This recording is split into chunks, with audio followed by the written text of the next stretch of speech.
So ADTs opened in 1874. They had 57 districts.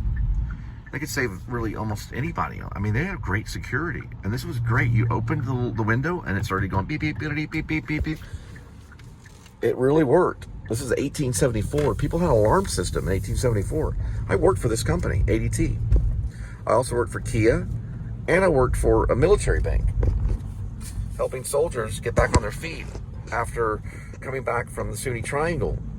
We even had this one soldier, he went into post-traumatic stress disorder at the actual branch. I wasn't there, but we heard about it, and he threatened to kill one of my managers, a guy named Kevin Landrum, yeah. Kevin wanted to make this joke and say, I'm going to go home and look through my thermal scope. Kevin was a hard ass that was my manager. He was a black man that was my manager. And he told me that anything is possible. I said, Kevin, what do you want? He goes, I want to be a billionaire. I said, well, you got to work at it, and it's a responsibility. Being a billionaire is a responsibility. You have to have a lot of heart to be a billionaire, and you have to hold on to a lot of industry and empire. I don't care myself. I like Jack in the Box and Wendy's. I'm okay with having little. Some people aren't. Those branch out and be billionaires, and that's what Kevin was. He was the manager. That's why I was only a commercial teller. I didn't mind counting the money and making the sales. What I learned from Kevin was, well, he didn't mess with his horses. He was protective of his horses. He had horses.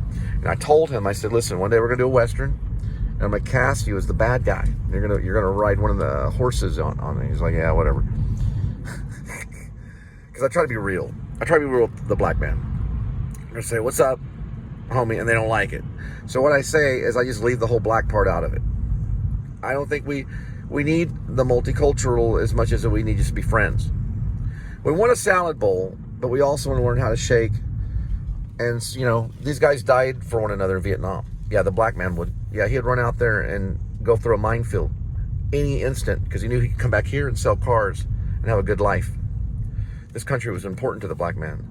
So he would be the first in line to die in Vietnam. This was proven in science and history. This was proven in history. Okay? It's important to understand that the black man deserves to be here more than anybody. They deserve to be wherever they want to go, just like any American. Any American can come and stay, all they want. What I learned from Obama, the most important thing I learned from Obama was I think I learned patience. That one day, maybe, we might have free healthcare. Maybe one day, okay? But for right now, we're not going to have any. He tried, and I tried too. The only time I ever had healthcare in this state of Texas was when George Bush was in office, and I worked with Warren Tech. I had a small little healthcare pension or a little plan that took money out of my check, and it went to my healthcare, and I saw Dr. Horsley and got help. That was the only time. It was when George Bush was in office. Even when Obama ran, and I couldn't get anybody on the other line when I called to sign up for healthcare. We're trying. They're still trying. I recently did. I recently called the line about healthcare. I recently called it, and I'm waiting patiently for the mail to arrive.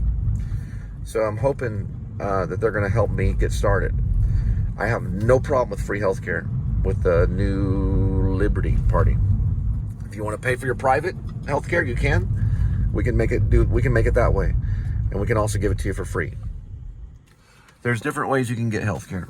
But one little trick with me, Mr. Obama, and everybody that's listening, I don't believe in sickness. You'll never convince me because it's